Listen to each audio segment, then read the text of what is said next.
uma vez, porque tá especial demais. Uau! Que é meu jargão, você já sabe aqui. Quando a gente começa, Pronto pro Amor, a gente começa com um grande estilo. A gente começa com tudo. Então, assim, olha, fica aí, porque tá muito bom esse programa hoje. Vamos falar de um assunto. Estou com uma convidada para lá de especial.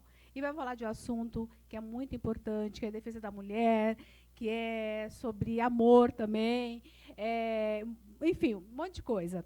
Eu quero dizer primeiro uma coisa seguinte, gente. Eu gosto sempre de frisar isso. Pronta para o Amor é um programa que fala de amor. Te prepara para o amor. Por isso que eu sempre trago profissionais da área de saúde, terapeutas, psicólogos, para que a gente entenda a mente humana, para que a gente fique bem com a gente em primeiro lugar, né? E se ame sempre, para que a gente entregue esse amor todo. E por isso que é importante, é bacana ter esse entendimento, em primeiro lugar, para você ter um grande amor na sua vida. E olha só, hoje está tão especial porque eu trouxe alguém diferente. Eu queria muito trazer alguém da área de defesa civil, posso falar assim? Segurança pública, olha lá. E assim, eu estava buscando alguém. E esse programa é tão especial, sou tão agradecido que eu trouxe a melhor. Doutora Raquel, já vou chamar essa pessoa muito especial. Muito obrigada por tua vinda, doutora Raquel. Delegada Raquel ou doutora Raquel, como que eu posso chamar? Raquel, para você, Cláudia. E eu que me sinto muito lisonjeada, muito feliz, muito obrigada, que deu certo, né? Pois Da essa gente conseguir. agenda super. O programa super concorrido, a gente nunca conseguiu um espacinho para vir aqui, então muito obrigada por me convidar. E quando eu vi aqui o estúdio, o cenário, pronta para o amor, todo com corações, eu falei, que programa gostoso. E quando a gente fala em algumas temáticas, principalmente na temática que é a violência contra a mulher, a gente tem que ir um pouquinho, uns 10 passos atrás. A gente tem que falar sobre amor próprio, sobre saber os seus limites para o amor. Então, claro que a temática é completamente pertinente.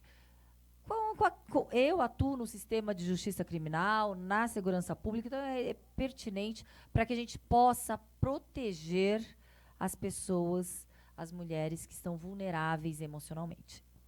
Perfeito, falou tudo. E assim, e quando a gente fala de amor, infelizmente existe o lado trágico também dele, né? Pessoas que depende.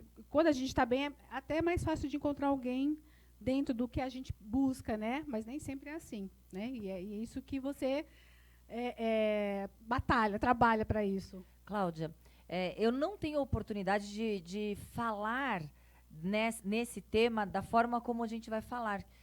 Que é justamente isso. Quando as pessoas me perguntam, como combater a violência contra a mulher? A polícia tem que ser mais eficaz? As leis têm que ser mais fortes? Não. Primeiro lugar, a mulher ela tem que se visualizar vítima.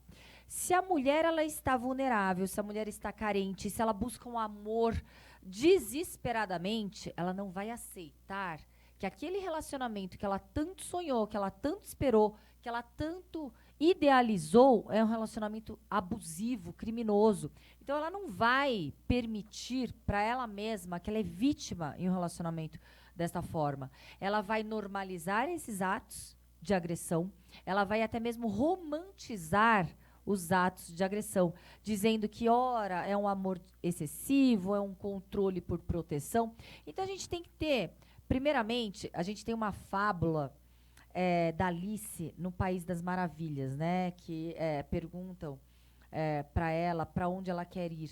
Aí ela fala, qualquer uma porta, eu não sei para onde eu vou. Então é isso mesmo, quando você não sabe o que você quer, você não sabe o que você busca, você não sabe os seus limites, você não sabe, você aceita qualquer refúgio, qualquer coisa que aparece aí na frente, você está aceitando.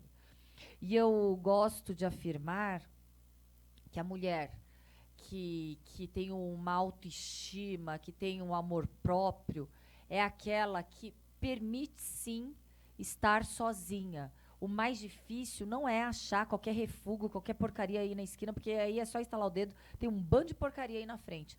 O mais difícil é você se amar e estar sozinha.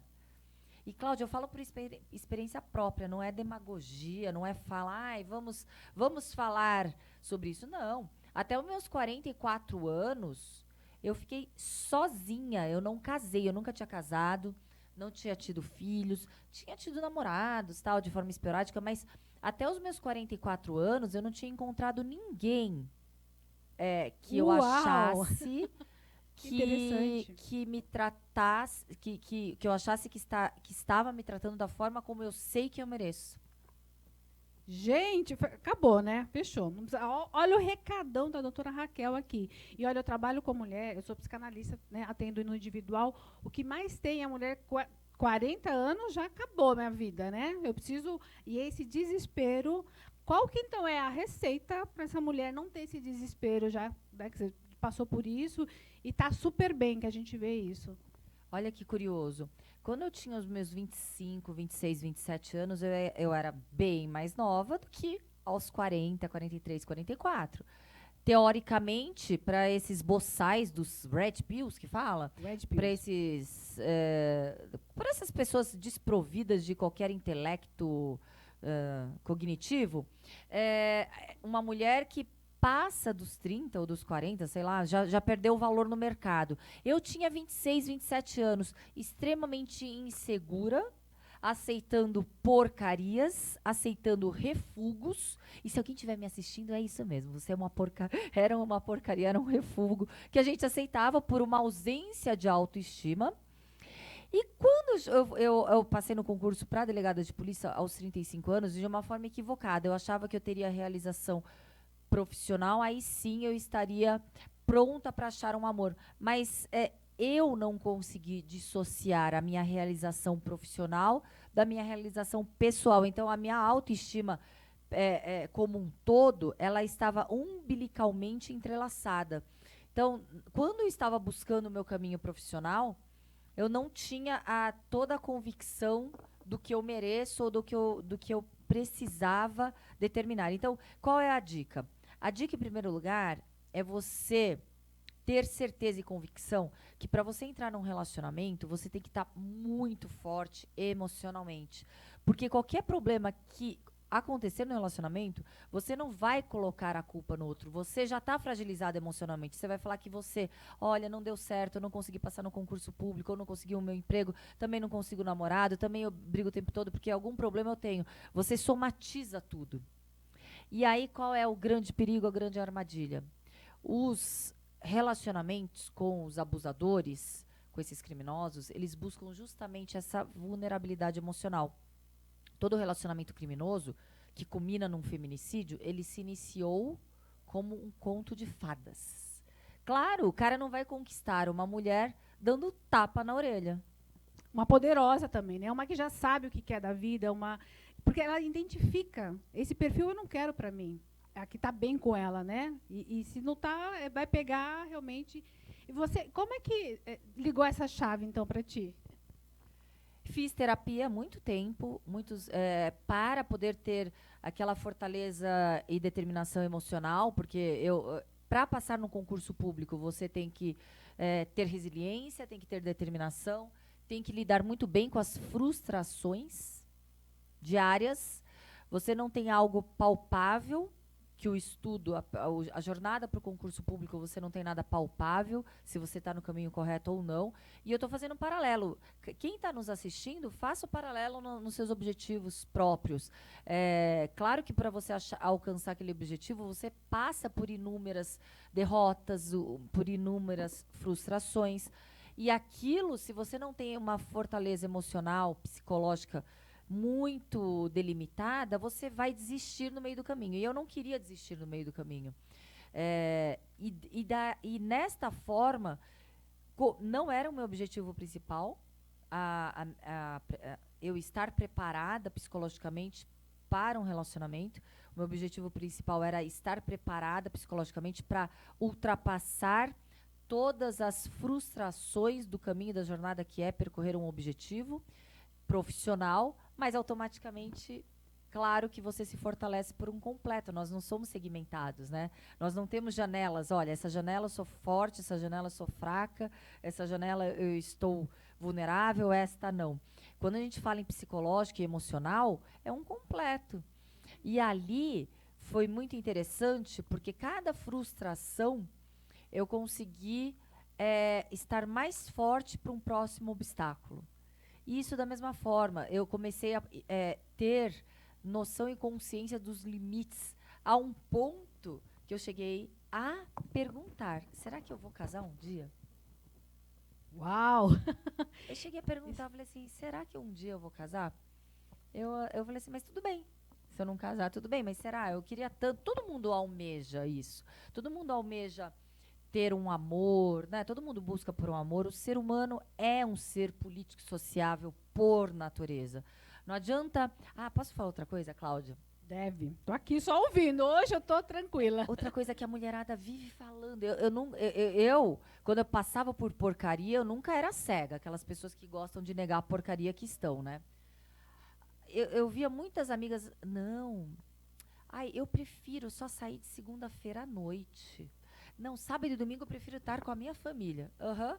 Tipo, a pessoa está sendo delimitada, o cara põe as regras, o cara põe, ah, não, eu só gosto de sair de 15 em 15 dias. Gente, não se engana, não se engana. Se você continuar se enganando, você vai permitir ser enganada. Então eu falava assim para uma amiga, você acha mesmo que você acha legal você somente ser acionada numa quarta-feira chuvosa ou numa segunda-feira à tarde?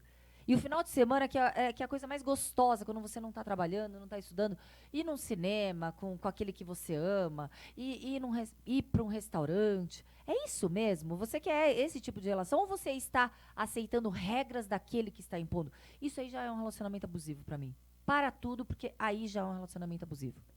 Pois é, e assim, liga o desconfiômetro, né? Porque assim, a pessoa fala assim, ah, esse domingo eu não posso, esse sábado eu não posso, essa sexta eu não posso. Peraí, mas por que sexta, sábado? Sempre a sexta, sábado, domingo. O que você falou é na segunda-feira.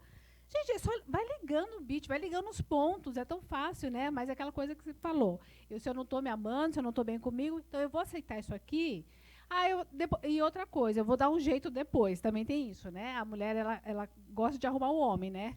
Então, mais tarde eu ajeito ele vai andar na linha. Existe isso, doutora? Não, as pessoas não mudam. O que acontece, o sentimento das pessoas podem mudar, comportamentos podem mudar. Pode ser que uma pessoa tinha um comportamento serial de não querer se envolver com ninguém e, de repente, ele te conheceu e ali ele resolveu querer se envolver com você. Comportamentos, eu acredito, que podem ser mudados. Comportamentos de acordo com a pessoa amada.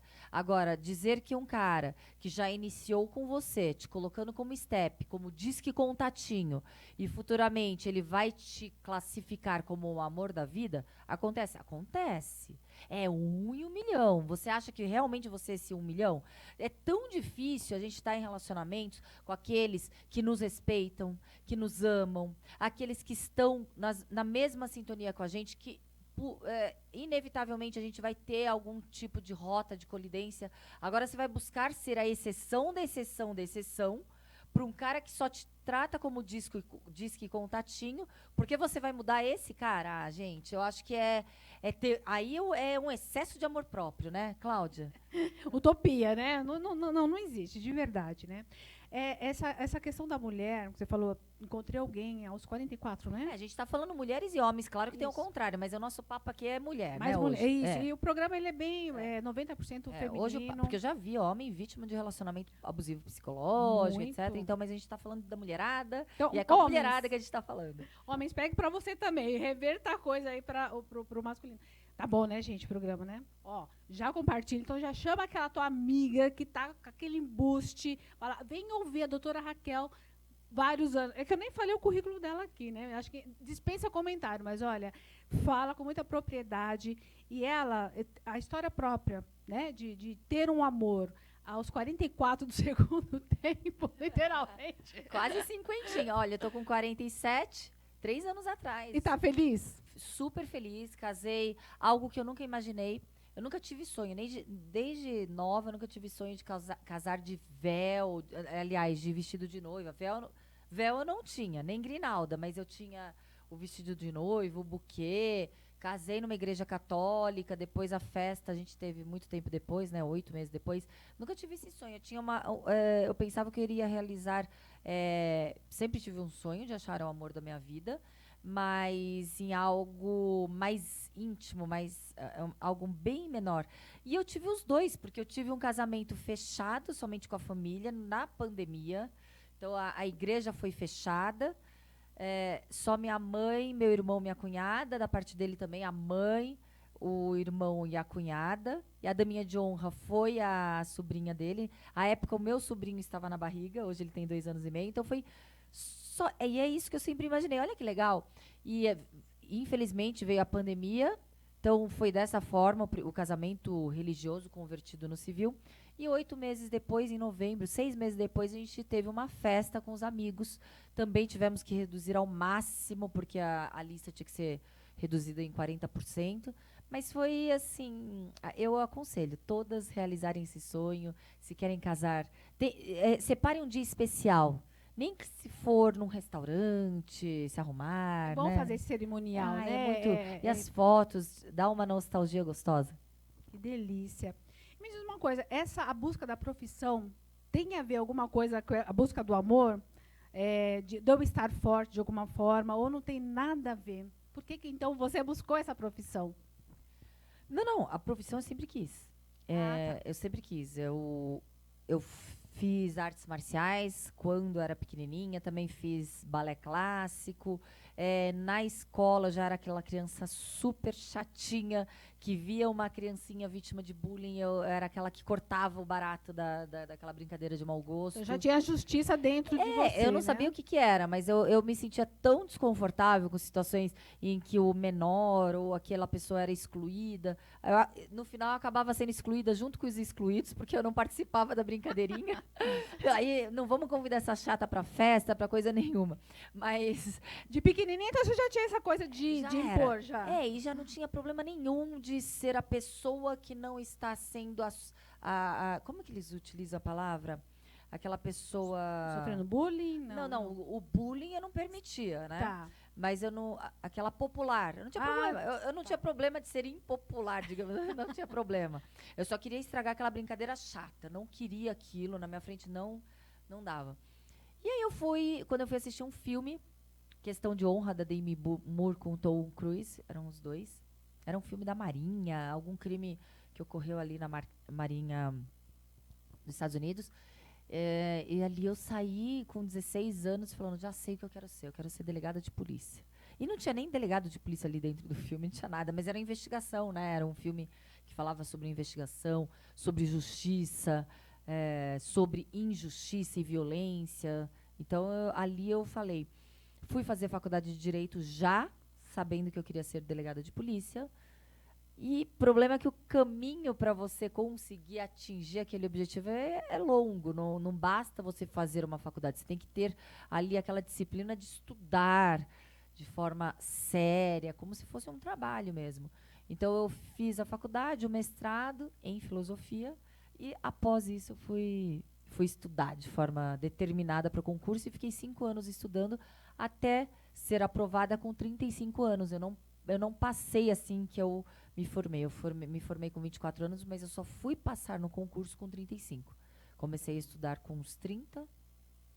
Nossa, você vê que não tem idade, né? A gente quer formalizar tudo aquilo lá. Acabei a faculdade, acabei o colegial. Gente, tem tempo para...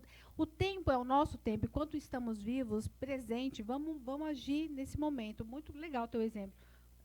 E eu entrei, digamos que tarde, né, na carreira, com 35 anos. E com 3 anos, entre os meus pares, eu fui escolhida para representar os delegados de polícia do Estado de São Paulo. E ali foram 2 mandatos. E agora eu estou representando os delegados de polícia no âmbito nacional, na Associação dos Delegados de Polícia do Brasil. É uma situação em que eu não posso generalizar e falar o mundo ou a instituição é recorte da sociedade. O mundo é machista, a sociedade é machista.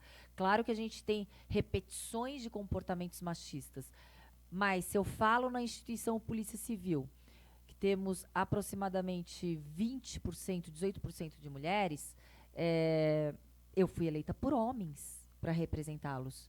Mas existe o machismo na instituição? Claro que existe. Mas a gente pontua esses machismos, o machismo de colegas boçais e homens e mulheres. Mas existe sim, e por isso que a gente tem que combater. E por isso que muitas vezes a fala que generalista, né, que você fala que determinado ambiente, vocês homens, a gente não pode falar dessa forma, porque eu percebo que eu sofri, claro que de homens, mas também, infelizmente, de mulheres, situações machistas. Legal, nossa, que interessante, hein? Isso me remete um pouco, uma coisa que a gente, não sei se você tem ouvido, sobre a polaridade, né? A gente vive numa polaridade, energia feminina e energia masculina. E eu te acompanho nas redes sociais, adoro teu conteúdo. O que eu vejo assim, a tua energia feminina é muito presente, né? Você é uma mulher extremamente feminina na vestimenta, no jeito de falar, nos gestos, no comportamento, porque isso não existe uma fórmula. Simplesmente você enxerga a pessoa, né? E é assim que eu te enxergo. Mas também te enxergo com a energia masculina muito presente, né? Assim, quando você dá o recado, dá com muita propriedade, quando é muito sério, a gente realmente para ver aquele recado. Isso foi um trabalho, isso é teu mesmo? Como? Cláudia, é interessante, eu fico até surpresa. Você é a segunda pessoa que fala isso para mim. A primeira pessoa foi o terapeuta, que eu fiz terapia. Várias vezes ele quis me dar alta, eu não aceitava alta, até que eu falei, tudo bem. Eu comecei a terapia com uns 30 anos e acabei lá para uns 40, um pouquinho antes da pandemia. Né? Então, fiz mais de 10 anos de terapia. E ele utilizava exatamente isso. Porque as pessoas acreditam que as personalidades estão relacionadas com a sexualidade. A minha sexualidade, a minha preferência sexual é o homem. Eu sou heterossexual, eu gosto do sexo oposto, é a minha preferência sexual. Isso não impede que eu tenha características na minha personalidade muito forte. Ele falava que eu tinha um falo muito grande. Fálica, né? É isso? Fálica, isso. Ele falava, você tem algo que não é androginia, porque eu tenho sim minha preferência sexual. Mas é algo que eu misturo características. Por isso que é muito perigoso as generalizações. Sou extremamente vaidosa. Digo até que algumas situações eu sou até meio perua, né? Eu gosto de salto alto. Delícia! Que ótimo! Tanto que eu cheguei aqui, né, Cláudia? Eu tava mais basiquinha e falei assim, não, deixa eu pôr a minha jaquetinha de couro. Vamos aproveitar esse gancho que você vai terminar de falar sobre essa polaridade. Eu sei que você está aqui com um patrocínio de um sapato lindo, maravilhoso. Quer falar dele? Quero. De onde que é isso? Pode levantar para mostrar? Por favor. Não sei se dá, gente, então deixa eu fazer assim, olha. Ela mostrar? Deixa eu fazer assim, ó. Tem assim que vir já tá alguém, vendo. né? Ele é feito à mão, couro, ali na Melo Alves, perto do Oscar Freire. Patrícia Camacho, a loja é perto do Oscar Freire. E ela tem uma pegada social muito legal, porque a loja dela é linda. Ó, Patrícia, muito obrigada, tá? Eu amei. Amei. O nude dá com tudo, né? Tô aqui com uma jaquetinha de couro, mas o nude ali com tudo. E ela tem uma pegada muito legal, porque todo sábado ela abre oportunidade para mulheres que estão iniciando nos seus negócios a apresentarem seus produtos na loja dela, sem cobrar aluguel, sem cobrar absolutamente nada. Então ela abre essa oportunidade. Patrícia, muito obrigada. Olha. E logo vou segui-la, Patrícia, por favor, entre em contato comigo que eu quero ficar assim, hein? E eu já vou falar pra você, tá? Não falei ainda, mas a gente já combinou. Em agosto, é o Agosto Lilás. Você tá convidada, Cláudia. O Agosto Lilás, a gente vai fazer peças de roupa, de sapato, de bolsa, de casaco na loja dela, de roupa também. Lilás, para simbolizar o combate à violência contra a mulher. Vai ser uma collab, que dizem, isso. Delegada Raquel e Patrícia Camacho. E ali a renda vai ter um percentual ali da renda revertida para a instituição que combate a violência contra a mulher, instituição da sociedade civil, né? Legal, parabéns, Patrícia. Já tô convidadíssima, já aceito. E aceito o convite. Mais que convidada. Que ótimo. Vamos retomar um pouquinho, só para a gente fechar esse tema de polaridade. Estava falando da terapia, que fez mais de 10 anos.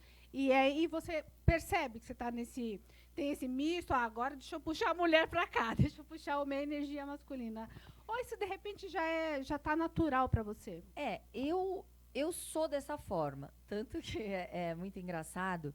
O meu marido é policial do grupo de operações especiais. Então ele está acostumado, né, a algo não tão delicadinho, digamos assim. Mas às vezes ele fala, calma, você tá brigando comigo, você tá falando normal, porque eu não sou tão meiga, até no meu cotidiano, né? Eu tenho uma voz mais forte, eu sou acelerada. Então, digamos que é a minha personalidade, só que infelizmente a sociedade classifica mulheres que têm uma personalidade de repente mais combativa ou competitiva ou até mesmo mais forte, como a descontrolada, a histérica, a louca. A louca é a melhor. E eu de passei todas. por isso Tá. nos meus 3 primeiros meses representando os delegados de polícia do Brasil. Alguns tipos de estereótipos queriam me impor a todo instante, Cláudia. É isso que eu ia te perguntar. Era outra pergunta já. Trabalhar num ambiente que é, eu acredito, maior, né? O masculino aí, o homem, né? Você deve ter esse tipo de preconceito até hoje. Ou não sei se é um preconceito ou é as pitadinhas que se soltam. Mas pitadinhas De lançadas preconceito, né? por boçais, porque tem colegas extremamente competentes que eu aprendo diariamente. Esses colegas não, eles não permitem até essa reprodução. Mas no começo, eu super feliz, super segura do que eu queria, assumi o sindicato dos delegados de polícia, e ali eu comecei a. Parecia que eu estava voltando à época em que eu estava extremamente insegura, triste, eu chorava, eu colocava em xeque se realmente tinha sido a escolha certa ou se eu tinha capacidade e competência para estar à frente na condução da representatividade de uma classe da Polícia Civil, no caso os delegados. Até que, em conversa com uma colega minha, também delegada, só que ela é delegada da Polícia Federal, ela falou assim, você já pensou, isso há 7 anos atrás, hein, Cláudia? A gente não estava com esses termos tão falados. Ela falou, você já ouviu falar no gaslighting institucional? Eu falei, primeiro que eu não sei nem o que é gaslighting, há 7 anos atrás.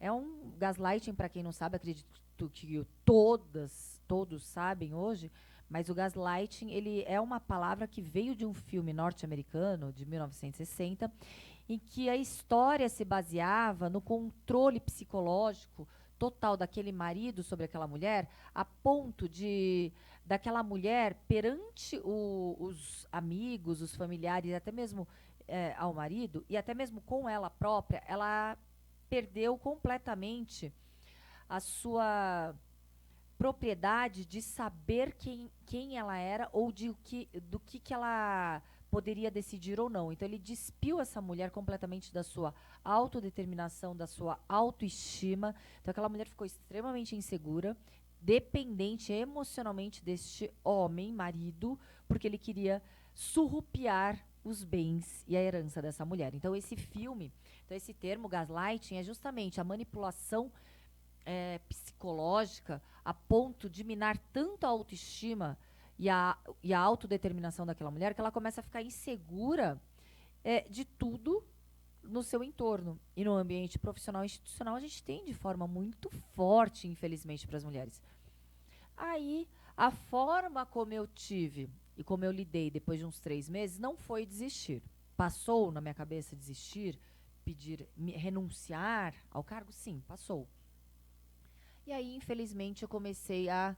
Infelizmente, eu digo porque é a forma que eu descobri para me defender. Eu usei a tática reversa. Eu usei esta tática com aqueles que me praticavam e que tentavam praticar o gaslighting contra mim. A ponto de eu ver colegas desestruturados, histéricos, e eu falando, vai tomar seu remedinho que você está completamente desequilibrado. Então, era uma situação em que... Aí você via a pessoa, ao invés deles tentarem me desestruturar, alguns, eles começaram a ficar desestruturados. O triste é que eu não sei se aprenderam a lição. Comigo, nunca mais houve essa repetição. Aliás, a gente sabe que, né, todo mundo sabe. Como é que é? Tem aquela música, né, a assombração sabe para quem ela aparece. Então já ficou uma nem. Não toca nessa. Agora eu não sei Aí se não. não sei se foi educativo a ponto de ensinar com que para nenhuma mulher pode ser assim dessa forma. Então a gente tem que ter um trabalho constante, contínuo, né? Mas eu acredito assim que se uma faz, né, aquela coisa, se eu ajudo uma mulher, de uma certa forma eu estou ajudando a muitas, né?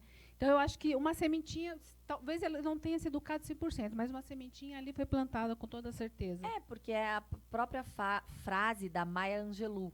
Toda vez que uma mulher se defende sem ao menos perceber que aquilo era possível, ela está defendendo todas as mulheres. À época eu não sabia que era possível, eu só estava me protegendo da forma como eu descobri ali para me proteger.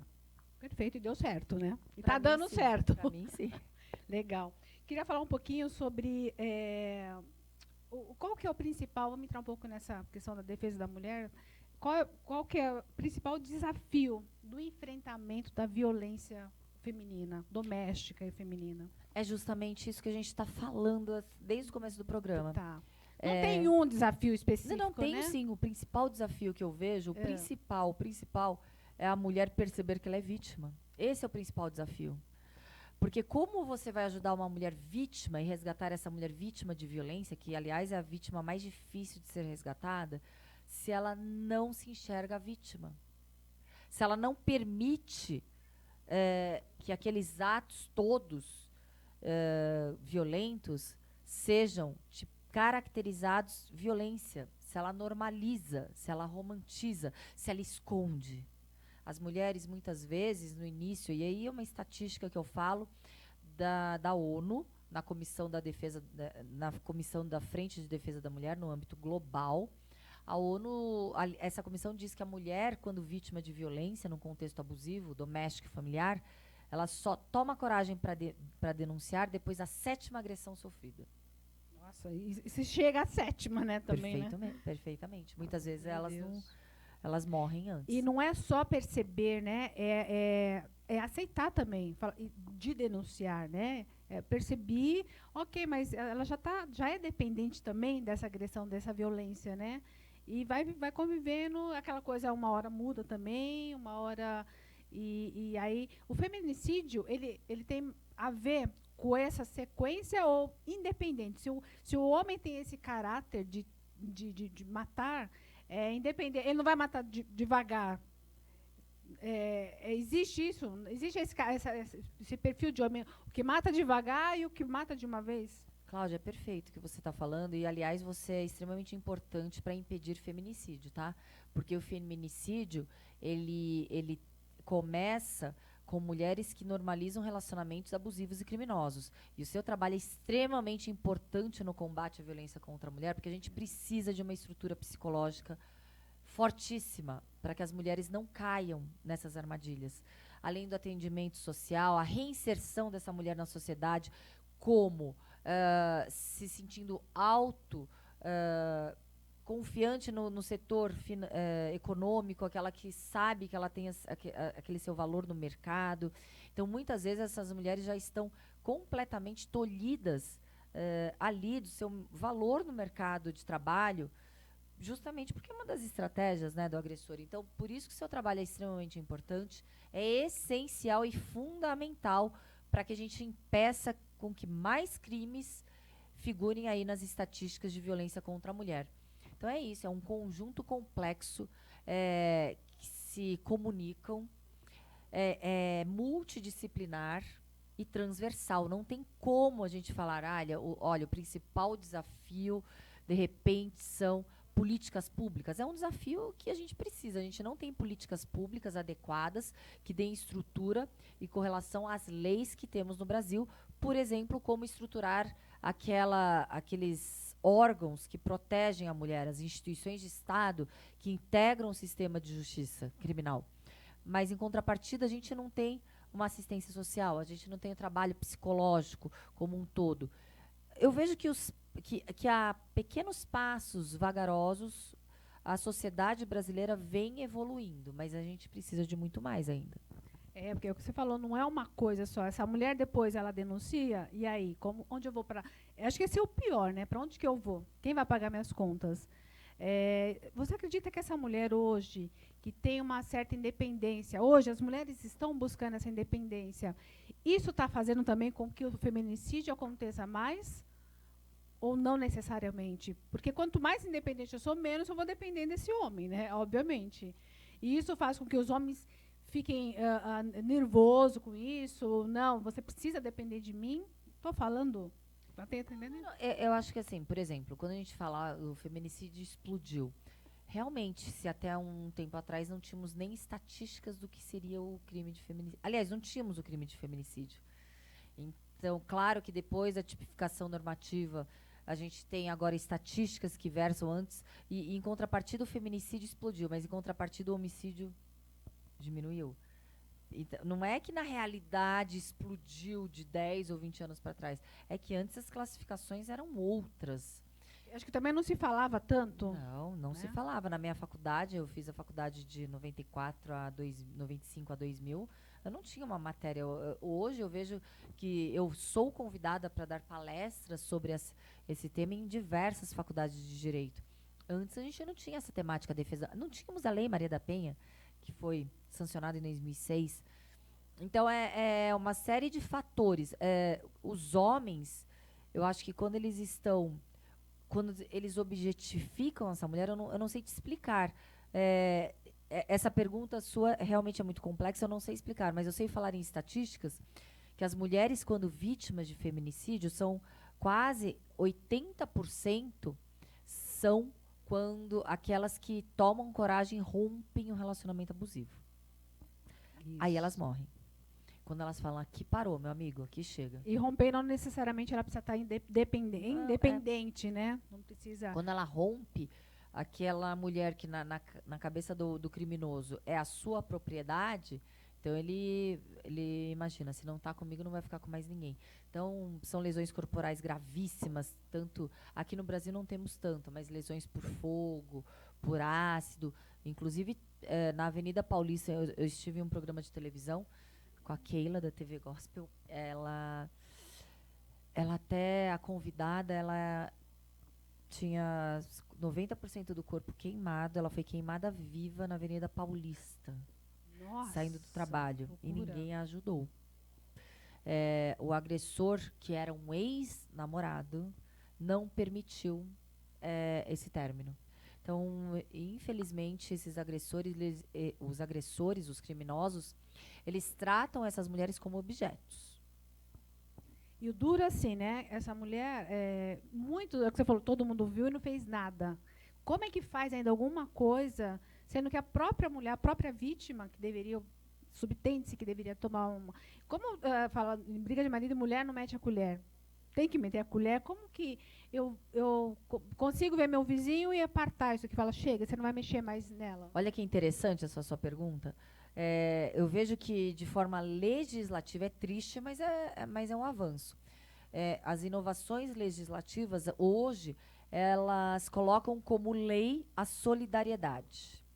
A gente tem, no estado de São Paulo, uma lei que obriga os administradores de condomínios, tanto condomínios residenciais, condomínios empresariais, né, para que esses administradores, que são síndicos, eles tenham a obrigação de denunciar atos de violência contra os vulneráveis, mulheres, crianças, idosos, deficientes.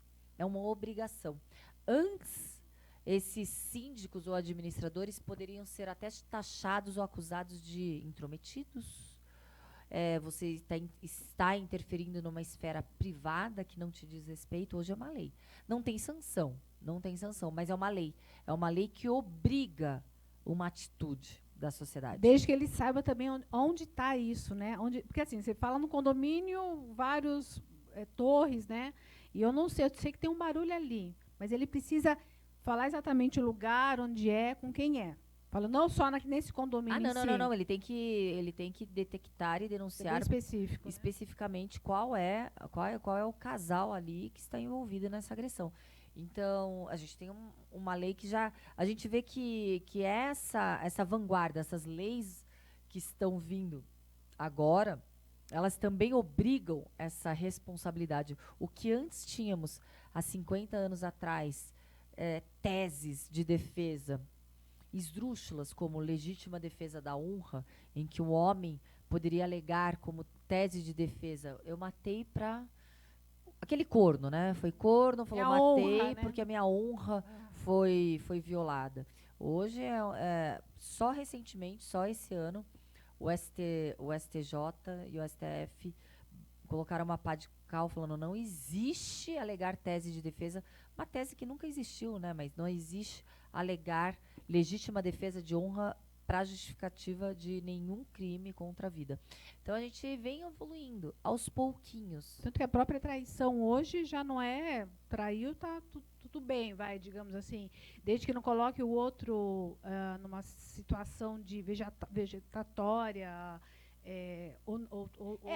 A traição, ela não é um crime, né, a traição em si, mas nada exime a responsabilidade no âmbito civil de atos vexatórios, de denigrir a sua honra e você se sentir humilhado. Você pode, no âmbito civil também, pedir uma indenização. Se você foi lesado ali, enganado, um ressarcimento de todo aquele dinheiro, porque a gente tem aquele golpe, o golpista do Tinder. Por que era difícil colocá-lo, tipificá-lo como estelionatário? Porque elas faziam de livre e espontânea vontade. É um empréstimo, né? é um presente. E aí, como é que criminalmente você vai tipificar tais atos? Se tem de forma documentada, né, um vasto material que eles mesmos, os criminosos, os pilantras, né, eles coletam. Então, a única saída é, sim, processar no âmbito da justiça civil. Inclusive, esse estelionato sentimental é um termo que foi utilizado numa sentença de indenizatória civil por uma juíza em Brasília, ao condenar aquele suposto namorado à indenização, a ressarcimento de todo o dinheiro que ela gastou com viagens, com carros, com roupas e com jantares no período que eles estiveram juntos. Nossa, perfeito.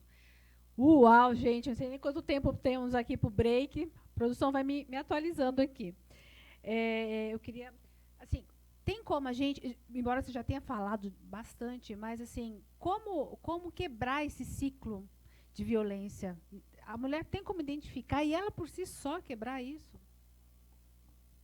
Olha, mais fácil do que quebrar o ciclo de violência é não entrar nesse ciclo de violência. É não permitir estar em um relacionamento abusivo. Eu vou ser aqui meio radical, mas eu sou, na minha vida pessoal, depois do que eu sabia o que eu queria, o que eu merecia, depois que eu realmente estava fortalecida emocionalmente para buscar um amor de verdade e não querer completar algumas deficiências ou carências, né? Porque quando você busca o amor, a sua carência pode te cegar em relação a essa busca. E olha só que interessante. Hoje tem um termo chamado ghosting. Já é um sinal de um relacionamento abusivo. Por quê? Porque o ghosting é aquela pessoa que sai com você e desaparece, o fantasminha. Quando esse cara começa a sair com você, fala, vou te ligar e etc, e começa a desaparecer. Mr. Magoo, né? Aquele namorar, aquele casinho, né? Aquele ficante a conta-gotas, né? Aparece e te dá umas gotinhas aí. Significa que ele já quer colocar e nortear e delimitar uma relação desigual, uma relação em que você vai estar sempre ansiosa, angustiada, aguardando um telefonema e pior, independentemente da hora que esse telefonema chegar, porque vai ser um prêmio para você, você vai dar um jeito para encontrar esse cara. Você vai estar lá toda descabelada, deitada na cama, no sofá, 11 horas da noite. Não, é um prêmio, eu vou ter que fazer de tudo para encontrar com ele, afinal não é sempre que ele me liga. Então já inicia um desequilíbrio, aquele cara que sai com você e desaparece. Por quê?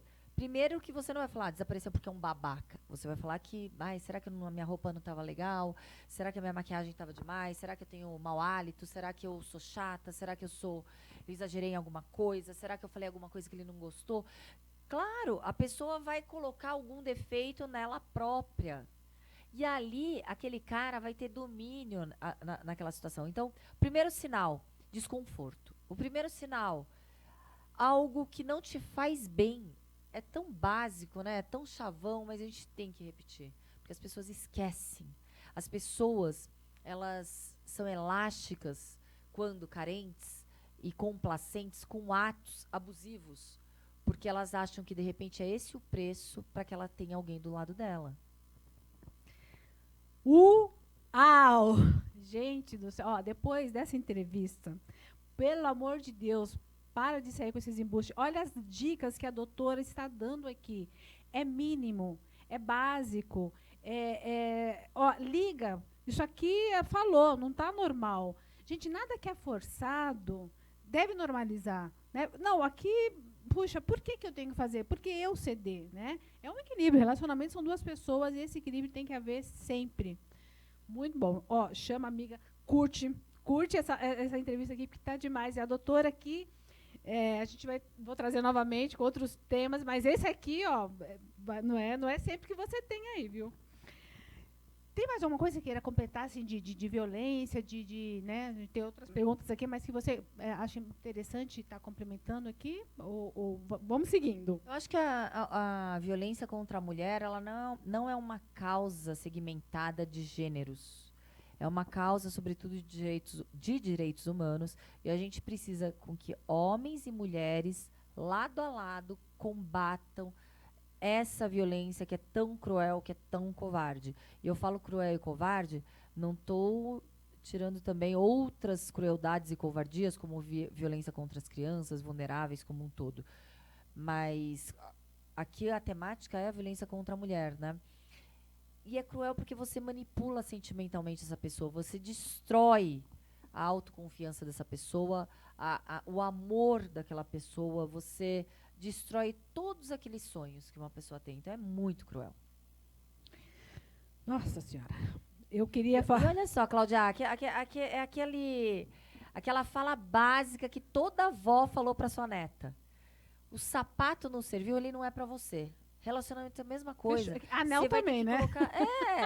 Você vai ter que colocar um band-aid, você vai ter que reformar, você vai ter que alargar, não vai dar certo. Pega outro sapato. Troca, gente. A fila anda. Vai next, vai pra próxima. Meu Deus do céu. Produção, quanto tempo eu tenho ainda? Deixa eu ver aqui pra gente ver aqui. Eu queria ver se eu posso entrar essa questão aqui do Red Pill, que também é uma outro que... Antes de falar dele, por exemplo, hoje existe o feminismo. Você acredita que com a entrada aqui de algum tempo já, e eu vejo muito nas redes sociais, essa é feminista. Isso tem prejudicado as mulheres de uma forma da violência. Não, essa é feminista, então não serve. Como que você enxerga essa questão do feminismo? Eu tenho a palavra feminismo, essa palavra foi deturpada justamente para desqualificar e enfraquecer a defesa da mulher por direitos iguais. Então, quando você coloca estereótipos caricatos, mulheres que defecam na rua, mulheres sem higiene, mulheres despidas completamente de vaidade, não que as pessoas não podem, todas devem ser vaidosas, mas não. Ou caricatos, né? Quando você coloca estereótipos caricatos para tipificar e para alcunhar de feminista, essa é feminista? Não, para mim é uma pessoa que não tem modos sociais, pessoas que defecam na rua, urinam na rua, ou simulam atos sexuais no meio da rua. O feminismo, ele ficou muito estereotipado justamente para que seja esvaziada essa pauta, essa defesa. Para que todos os avanços que tivemos, graças a grandes mulheres que lutaram por nossos direitos, seja esvaziada.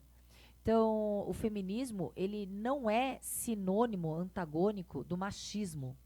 O que é similar ao machismo é o feminazi. a supremacia da mulher sobre o homem, é toda essa situação horrorosa que a gente vê no machismo, não é o feminismo que contrapõe. O feminismo nada mais é do que uma luta para que tenhamos as mesmas oportunidades, as mesmas condições na sociedade, no trabalho, nas relações amorosas, sentimentais, para que a gente tenha as mesmas condições de pauta e de fala, os mesmos espaços, para que quando uma mulher, ela, de repente, ela ter algumas características mais enérgicas, ela não para que ela não seja caracterizada de louca, destemperada, como um homem com as mesmas características é um líder e é um homem forte. Então a gente tem várias situações em que eu percebo essa polarização proposital e que, infelizmente, Cláudia, algumas mulheres caem na situação para serem manipuladas. Olha, você não é feminista. Então, por isso, você tem o direito e o privilégio de participar nesse seleto grupo de homens. Perfeito. Eu estou pouco me importando para a seletividade boçal. O que eu digo é, o feminismo, muitas vezes, quando você já chega falando eu sou feminista, porque eu sou com muito orgulho, você já cria umas barreiras preconceituosas para que pessoas não queiram nem escutar a parte 2 de sua fala. Então, quando eu falo, olha, vamos explicar o que eu sou. Eu defendo mulheres, igualdade. Eu também. Então, você também é um feminista. Você é um homem feminista. Você é uma mulher feminista. Assim, né? Só que vamos quebrar barreiras. O feminazi eu não sou, Cláudia. Não sou. Não acho Perfeito. que existe superioridade de sexo. Não. Homens e mulheres são iguais de acordo com as suas diferenças. Tanto que eu vou entrar num tema extremamente polêmico, que eu não vejo feministas de ideologias de esquerda entrando nessa temática. Quando a gente separa os esportes, homens e mulheres, por gênero masculino e feminino, é porque sabemos que existe uma supremacia absoluta de força física, de estrutura óssea, de estrutura corporal, muscular do homem, comparado com a mulher. E quando um transgênero, mulher, biologicamente homem, entra nesse mundo esportivo de alta performance, você está destruindo todos esses direitos já angariados pelas mulheres para que essas mulheres possam competir pelas primeiras colocações. E a gente viu vários exemplos, né? Inclusive exemplos em que, numa luta, a mulher saiu com traumatismo craniano, uma mulher biológica, contra um homem, contra uma mulher transgênero. E eu defendo essa pauta. Eu acho que eu defendo, é claro que, vamos ser iguais nos nossos direitos e oportunidades. Mas claro que a gente tem que respeitar essas diferenças. Perfeito. Gente, explicação melhor que essa eu nunca tive. Tive uma aula aqui, uma baita aula, de entender que essa luta da mulher, o feminismo, existe. Esse outro termo eu não conhecia. Feminazi. Feminazi. Tá ouvindo? Homens e mulheres, que também tem muita mulher machista também, né? Muita. E é triste, porque se temos homens machistas, esses homens foram criados por mulheres machistas, né? Mas até eu mesmo, todas nós, a gente temos um grau, né? Sim. Nós somos machistas porque, a partir do momento em que a gente é inserida numa sociedade que foi estruturalmente patriarcal e machista, quer saber uma demonstração de um machismo nosso? Quando um relacionamento termina, você já se culpa. O que eu fiz de errado? Pois é. E a mulher carrega essa culpa, né? Essa culpa. Essa mulher que não foi por... essa mulher ela não é competente o suficiente para ter uma estrutura familiar. Ela não conseguiu.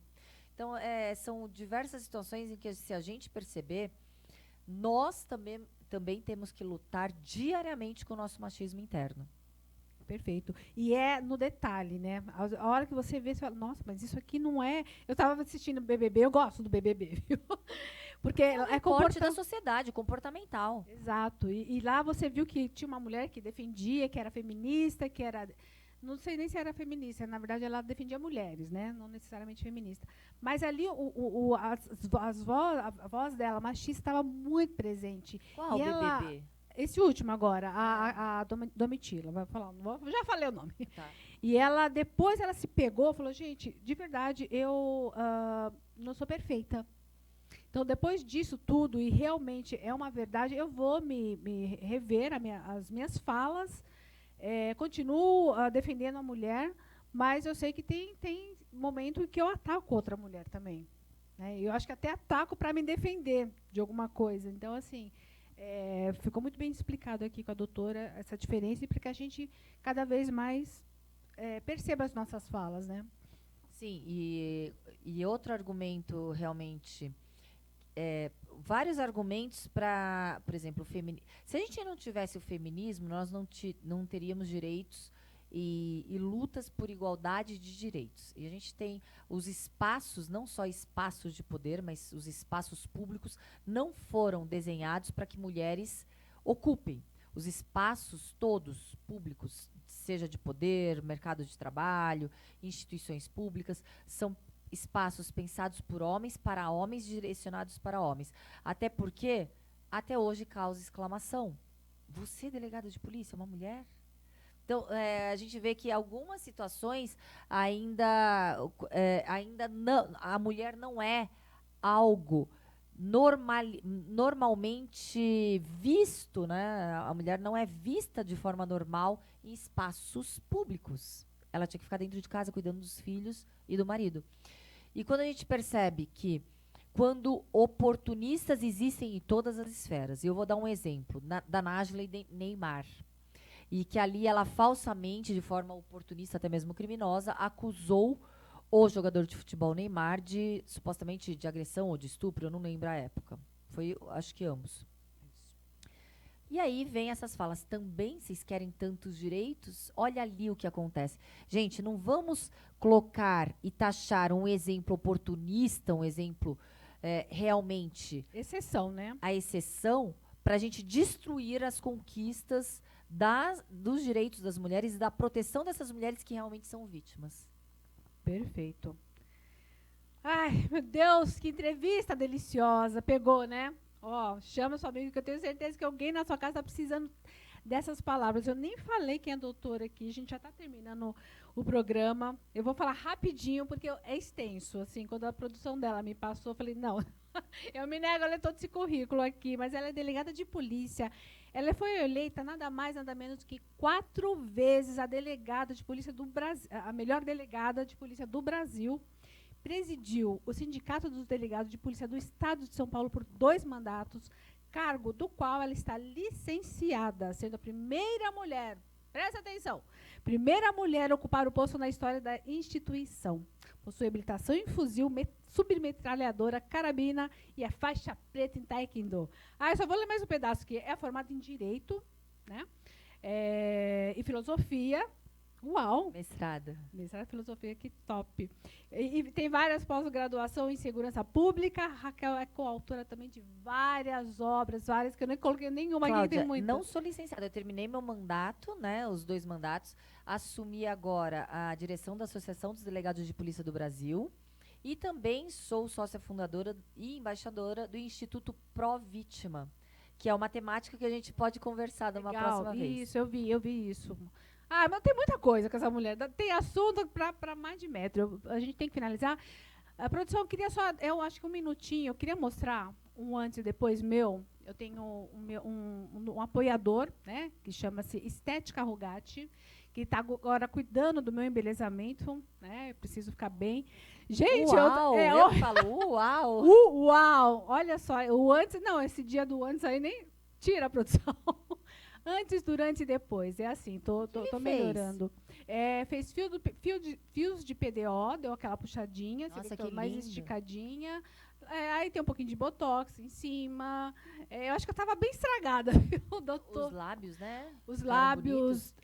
Que aí vai realçando, né? É um tratamento que você vai. Uma coisa puxa a outra, e eu estou ainda em tratamento aqui ainda. Então, doutor Douglas, muito obrigada com a sua esposa. Olha só isso. Gente, eu estava destruída. Meu Deus, até vergonha. Mas é isso. A gente está aqui para melhorar e pegar profissionais de extrema competência. Dr. Douglas, da Estética Rugatti, está aqui, assim como as redes sociais da doutora Raquel. a dele também. Entre em contato, faz uma avaliação, sem compromisso nenhum. E vamos ficar linda, assim como eu tive jeito, você também tem jeito, tá bom? Ai, assim, te acha, o que é fácil te achar? Me fala de você para finalizar. Cláudia, eu tô nas minhas redes sociais, eu tenho a delegada Raquel no Instagram, ali tem o Linktree que fala, né, que tem várias entrevistas, inclusive eu vou colocar a nossa lá. Uau! É bem diferente, que a gente falou até de uma forma, né, não só crime, mas a gente falou antes, a gente teve a oportunidade de falar antes das mulheres serem vítimas de crimes. Estou como deputada estadual suplente do Estado de São Paulo. Então, eu vi tua votação, assim, foi... Não sei como foi para suplente, né? Mas pela primeira uma votação vez, extraordinária. Parabéns, pela viu? Primeira vez que eu me coloco à disposição para representar aquelas pessoas que também se identificam. E então, em breve, vou ter o meu gabinete na Lesp aberto a todos. Pronto. Bom, acha de qualquer jeito. Muito obrigada pelo teu trabalho, por ter vindo aqui, por ter conseguido esse tempo. Pela tua causa, né, a forma que você passou tudo o que passou, não só o profissional, né, a tua trajetória, abriu também o teu lado emocional aqui, dizendo que é possível ser feliz no amor, não existe idade, não existe... Ficou um exemplo maravilhoso aqui para o programa. Está convidada novamente, por favor, para voltar aqui, para a gente falar, nem falando do Red Pill, tem tema demais aqui, né? A gente pode falar, sim. Tá. Vai voltar, promete certeza, aqui em rede nacional. Com certeza. Então tá bom. Nós vamos finalizando aqui. Quero agradecer a audiência de todos. Gente, tem perguntas, pode deixar por aqui ou deixa direto no Instagram da doutora Raquel. Enfim, a gente pede assim que gostou, eu tenho certeza que é um conteúdo maravilhoso. Não deixa de curtir, compartilhar nas suas redes sociais, não só no YouTube, está aqui pelo YouTube, mas... pelo Instagram, fala, poxa, essa é uma entrevista que vale a pena nós, mulheres, e os homens também, saberem e tomar partido, porque o pronta pro amor é isso, a gente estar pronta, mas se defender também, né, dos possíveis aproveitadores, assim como ela falou. Armadilhas do amor. Armadilhas do amor, é isso. Muito obrigada, um grande beijo e até semana que vem. Meus amigos aqui no canal TV Barueri, primeiro quero agradecer a sua audiência e te fazer um convite para compartilhar, para curtir e para comentar aqui na nossa live. Nós temos muitos outros programas e eu fico muito feliz com a sua audiência. Obrigado!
deixar nesse calor e vir aqui na secretaria Acer e aproveitar e já tomar o meu açaí. Bom, gente, e aqui na Acer tem uma variedade de self-service e aqui tem diversos sabores de sorvete. Então você pode se deliciar e ficar com água na boca igual eu estou.